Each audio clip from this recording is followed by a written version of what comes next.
এত উপকারী যে এক বিঘা জমিতে যদি সার লাগে, আমার এখানে একটা বাগান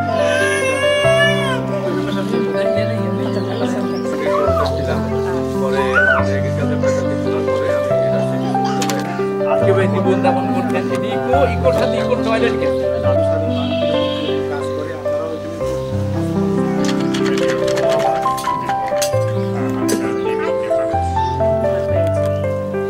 গাছ আছে আমের গাছের গোড়ায় 1 বদনা পেশাব 5 বদনা পানি, লেবুর গাছে আমের গাছ 5 বদনা ইয়ে পানি আর 1 বদনা পেশাব। গাছ দেখে আসেন, আমরা গাছের একটু যাবো।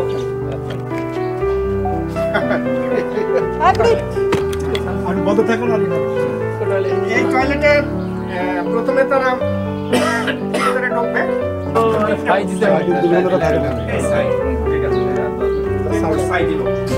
দেওয়ার পরে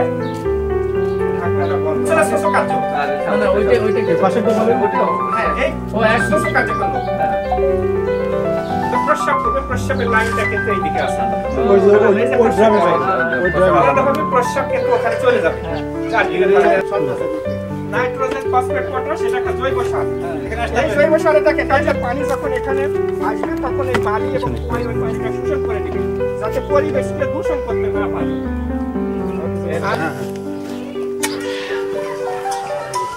একদম না বললে তো বুঝতে হবে।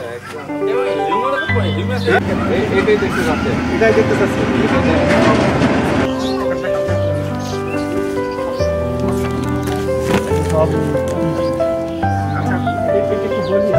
হ্যাঁ বল বল বল সামনে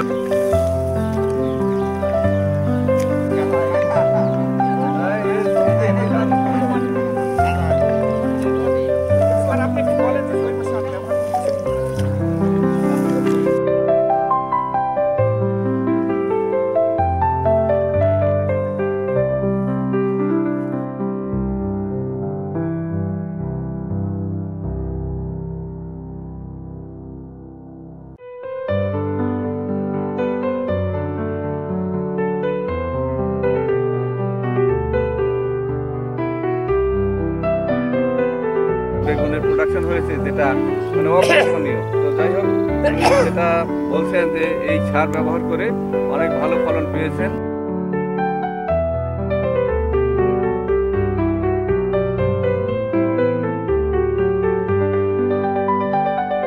মাটিকে সুস্থ রাখার জন্য জৈব সারের বিকল্প নাই, আর এই জৈব সারের জন্য পরিবার ভিত্তিক একটা ইকো টয়লেট হতে পারে জৈব সারের কারখানা। এ কারণেই স্পেস ইকো টয়লেট নিয়ে কাজ শুরু করেছে 2009 সাল থেকে। আর এই কাজে সহায়তা করেছেন প্রথমেই জেড জাপান, আশারগান অনলাস ইটালি, ইউনিসেফ, বাংলাদেশ গভর্নমেন্ট